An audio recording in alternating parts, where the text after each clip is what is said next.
Alright, it's not impossible. Oh, hi! Bruh. Let's react to this video. Go! What? Yeah, she takes the phone, goes right into essentially the owner of this company, and is like, "This is what he just told me to do." That guy was like fired on the spot, bro. Yeah. Never. Why is my mic picking up my...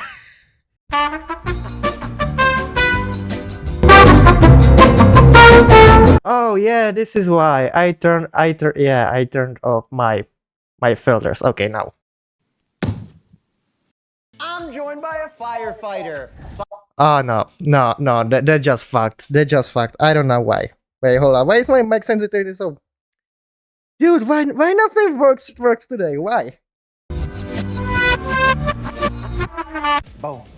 Never have I ever removed anything strange from a person's body. Oh, of course. You don't understand what I pulled out of my patient the other day. Okay. It was huge. Huge. Huge. Splinter. Wow. Yeah, Wait, hold on. What? Huge. splinter. Wait, hold on. What is Splinter? My... Oh, okay, cool. Wow. Yeah, I'm kind of a buzzkill now. You're like explaining. So good thing in my field is anything that goes in the body stays in the body. We're not even allowed to take things out of people. Really? Yeah, if you're in the field of just in case there's tamponade from the... Yeah, I ran on guys with 3-foot lightning rods sticking out of their back. They felt What's a What? lightning rod? like something that's on the side of a building, or this was actually, I'm sorry, this was a pole that was in the ground and he fell off the roof. What? Oh! Oh! Oh no! No! Oh! No! No! I'm not putting up with this shit. No! I work on the roof. You can't be saying these things to me. Impale. Yeah, we cut it, bring him to the hospital. They do a quick x-ray. They're like, good, pull it out. Didn't even touch anything. Wow, that's so scary. Oh, I've had a bunch of kids with like Legos and stuff in their nose. Oh yeah. I pulled that out. You know what you have removed from someone's body? Their soul? What the fuck? Another person. Oh, I delivered 38 babies. 38 babies? Yeah, last week. Let's During my residency. Jeez, let's go. Never have I ever been physically scarred on the job. I was burned on my knuckles really bad from a fire. Ooh. Yeah. You were punching it? I was punching the fire, and the fire said, "Not today, bro." We were fighting Oh my... a shed fire, a bunch of gas and stuff inside there, super hot. We came out, and I had second-degree burns on my knuckles. Wow. Wait, this is the actual video. Wait, hold on. Is this? I don't know. There is something. I don't know. Burns on my knuckles. Wow. That went through the gloves. Yeah. The only cool scar I have on my body is, hold on a second, which hand is it on? Do you see this on my hand? Yeah. Punch in. I fell on a train set when I was like 5 before coming to America, and it penetrated. What kind of train set was this, bro? Oh my god. Say it's gotta be Russian. Russian steel. Wait, hold on, chat. I have a like really small scar here. I don't know if you can see it. This thing, right above my index. And it happened when the metal sheet slipped off my hand, from my hand. I tried to catch it and it just got it into my head. Like there was skin hanging out of my hand. There was so much blood. Oh my god. And I was unable to work for 2 weeks. In my work, you gotta use your grip all the time. You gotta use it. When like you have this bad wound on your hand, you are unable to do it because it wouldn't heal properly, so I was unable to work. I'm the best story. I'm the best storyteller. Never have I ever dated a patient. No. I don't refuse to even date coworkers. Yeah. Let alone patients. Patient would be the worst. No way, dude. Yeah. I've never like gone on scene and been like, "Oh yeah, that's a good one." Like no. No? No. Never have I ever been genuinely Wait, hold on. Like that's interesting because as a firefighter and paramedic, you see so many people, like hundreds of them, thousands of them for your career, and like you are known you're interested in no one, or maybe it's like some kind of professional blockage inside your head, or I don't know. I don't really know how it works. I am feral. I don't have anything like this. I don't know what the boundary is.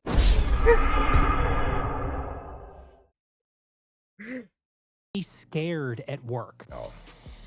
Oh yeah. I mean, holy. When was the most scared you've been at work? So we had a fire at a UPS or shipping a factory, and the fire was in the middle of the Hey, hold on. entire factory.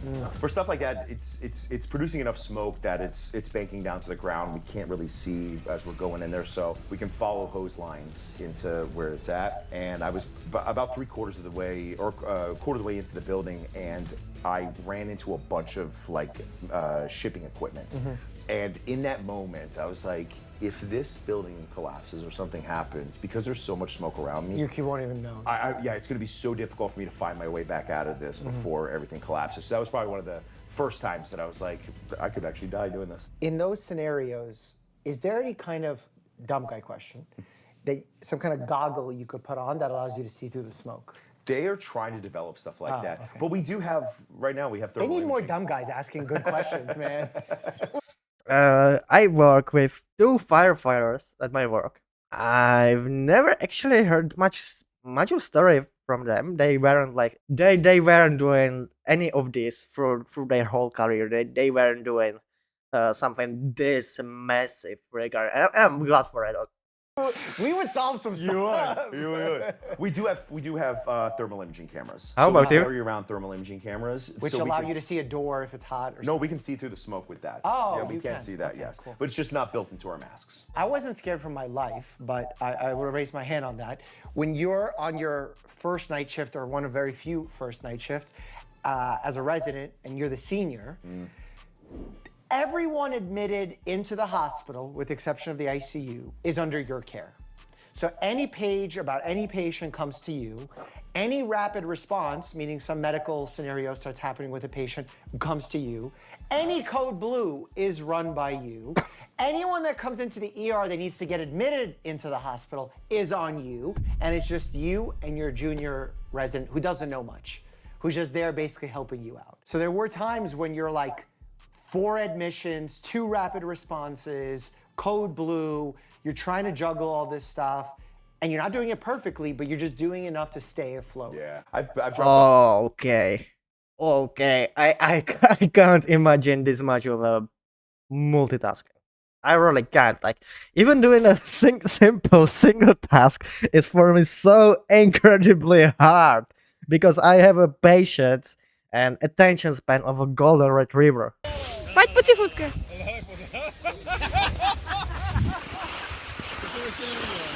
Oh, me too. Off a couple times at hospitals where there's 2 nurses. I mean, very large facility. Like, it's 2 nurses and 1 physician, and there's whatever 15 beds. Wow. Like, this is crazy, man. Like that to me is genuinely insane. That's why we have emotional support animals in the hospitals. Yeah. Not for the patients, for us. Dealing with it. Never have I ever seriously considered quitting my job. Nope. You did. Yeah. There was a time where I was stuck at a station with a crew that I did not like. Oh. And For a long time? For a year and a half. The calls we were running 19, 20 calls a shift, just getting blasted. I wasn't getting no sleep, and then. Why, you drank on the job? No, I didn't drink on the job. said you're getting No blasted. Oh, sorry. Maybe that's different. Some people. Like we were getting beat I was up. gonna say, you we're probably getting beat up. shouldn't say Yes. What made them bad? They just you are with someone for 24 hours, and imagine your personality types aren't the same. You don't like vibe on the same stuff. You don't watch the same TV. So it's not that they were music. evil. No. One of them was. But Say his name to the camera. Yeah. Wait, this is basically the same at my work. Because I genuinely hate my coworkers. I mean, okay, not all of them, but at least 2 of them. They are so fucking annoying. They are so fucking annoying. Every time, every fucking day, every fucking minute, every fucking second. I'm praying to survive. Or more like praying to have a patience to stay with them and not, and not knock them out with a shovel. Dude, So he knows. Never have I ever had equipment fail when I needed it most. I have such a bad one. You won't be able to empathize. You'll be able to sympathize. I don't know which one is right, but it was a speculum. Are you familiar with what a speculum Yes. is? Oh, that looks like something I would use. So I'm Oh wait. Oh yeah. Okay. Okay. It looks like something I would use, about to perform a pap smear. And as I take it out, but not as a doctor. and technically you're not supposed to use lubricating jelly on speculums when you're doing a pap because it could interfere with the results of the pap. But if you do put it on a specific part of the area that doesn't make contact with the cervix, it could be okay. So as I'm putting it on, I realize that this plastic speculum has a beveled, broken edge. Oh, no way. No, no, no, no. Don't tell me it got stuck. Don't tell me it got stuck. Oh my god. Oh my god. I got something stuck. Well, I mean temporarily stuck because I managed to pull it out twice. And it's so fucking scary. It's so scary thing. You can't imagine being so scary in your life. Like I don't know like what's more scary. Probably something like I don't know, surprising pregnancy or I have no fucking idea what, but it was so scary. So that if I went to insert it, it would just slice right through the tissue. Holy crap. Can you imagine what that would have been like? No, I'm glad you saw that. And it was because like I kind of touched the edge and I was like, oh, we filed a complaint with the manufacturer, lot number, like a huge investigation happened. So, Holy crap. but imagine just like, because it was razor sharp, like, you know, like thick plastic when it slices right at that angle. Oh, Ah, oh my god! I'm not a woman, but I imagine it on my sensitive flesh, and oh my god, no, no. Oh, I saw some videos of guys putting needles or nails inside it. I mean, and not like inside a urethra, but you know, like stabbing that. I should not be that graphic, but you know the deal, and I can't understand why would they fucking do that. They must be so sick. On fire, and I'm pumping this fire from the engine, and we're pumping one of the hoses. They say we need a second one because the fire. when you say pumping, I don't know what actually that. Oh, sorry. So is that opening the? So when we pull up on fires, we have a pump that's inside of the fire engine that we turn on through what's called a PTO system, and it spins and it pushes the water out at the pressure. So it's just a button, or like are you manually? No, I have to pull open tank to pump is what it's called, and then the engine spins and then it pushes out through discharges. So I'm pumping one of those out.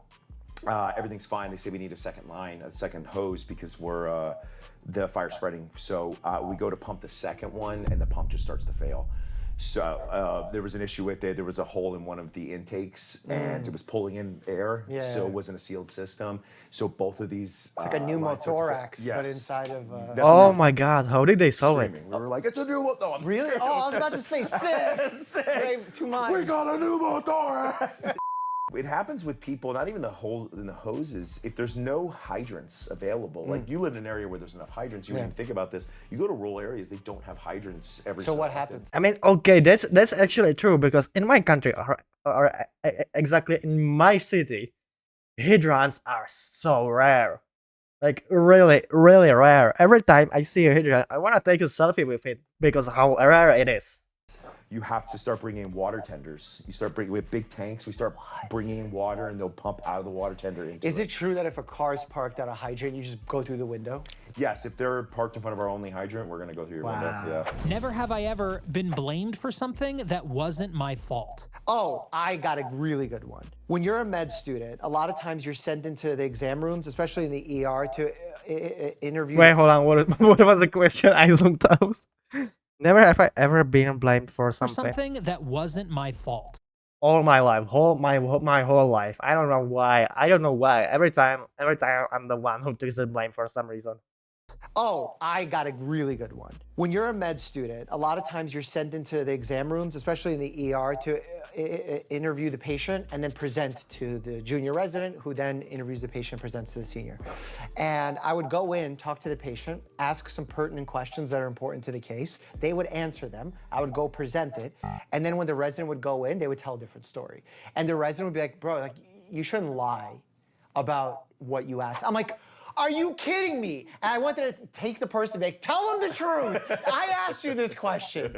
And that happens. And it's, I don't know if they misremember or they feel something different or they perceive the question differently, but it happens all the time. No, that happens to us when we're Really? when we're dropping off patients. Yeah, we'll get them in the back of the truck, get them to pass. And you're like, no anticoagulation. Yeah, and then the patient's like, Plavix. Yeah. And they Coumadin it every day. Like, oh, what? So that happens all the time. We'll say, no medical history. I don't take any meds. All right, cool. We'll drop them off at the hospital, and they'll just start listing things off. And the doctor's like, what are you doing, man? I'm like, I swear to God, they're lying. Wow. Oh my God. Just tell the truth. Just tell the truth. I'm thinking if I'm not on any meds, and I'm not lying. I'm not on any meds. I'm natural. Wait, hold on. It got smaller, didn't it? It got a bit smaller.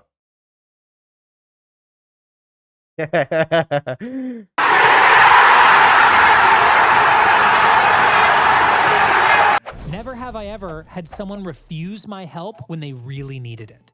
One of my favorite things ever was we show up to this lady and she says, hey, my husband needs to go to the hospital. I'm like, sir, do you want to go to the hospital? He's like, I want to go to the hospital. I'm like, come on, you should go to the hospital. She's saying, she's like, his foot, he's got to go. He's like, I'm not going, I'm fine. All right, fine. She goes, can you just look at his foot before you leave? Because we're not allowed to take people, it's kidnapping, that kind of thing. I was like, all right, fine. Is it kidnapping? If someone says I do not want to go to the hospital, they're alert and oriented, then we're not allowed to take them.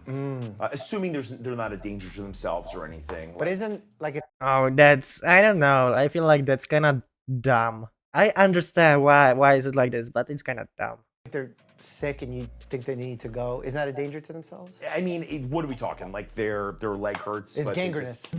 So I go to look at his foot. Gangers. Oh, that tissue. That's bad. You can see right through his heel to the bone. Like you can see the bone. I was like, Deep DQ. Oh my God. Oh no. Oh my God. No. Oh.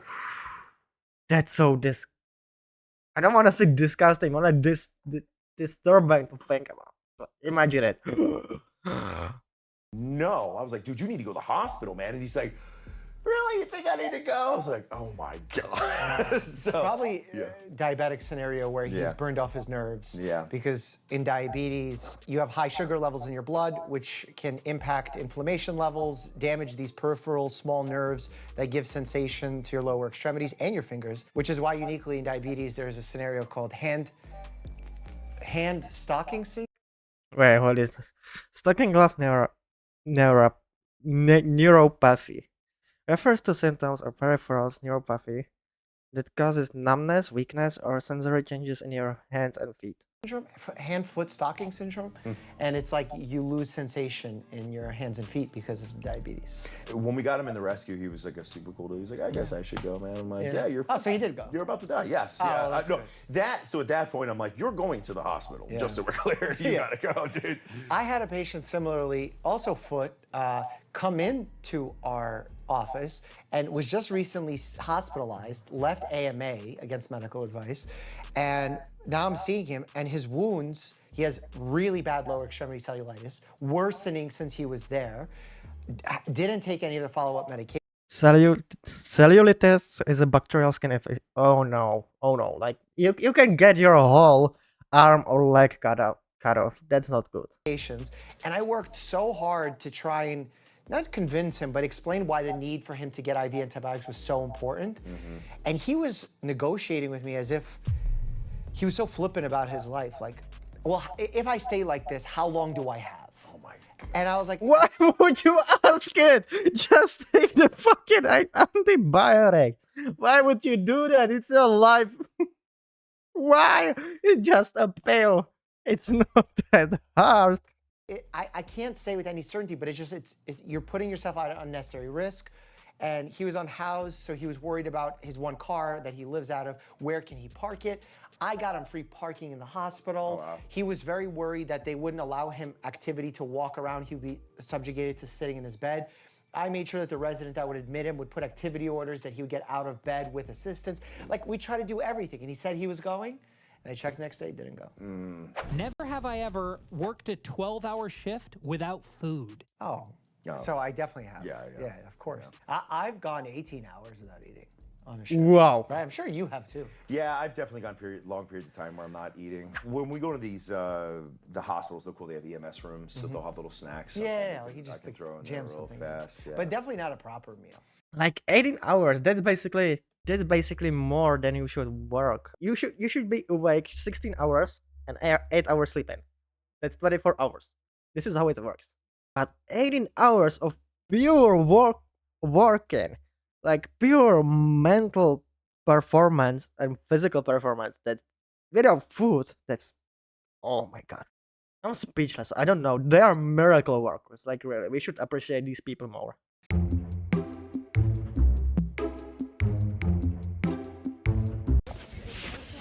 Pojď pucifouska. Razi pucifouska. Pojď hned, pucifouska, jedem. Pojď pucifouska.